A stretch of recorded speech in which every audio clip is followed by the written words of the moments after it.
शरणं गच्छामि धम्मं शरणं गच्छामि संघं शरणं गच्छामि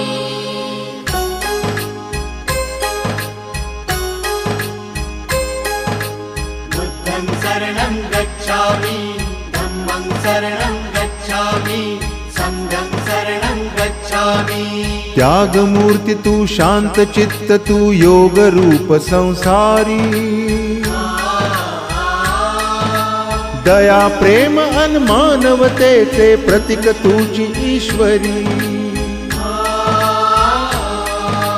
सिद्ध मूर्ती सिद्धार्थ गौतम सकलांचा स्वामी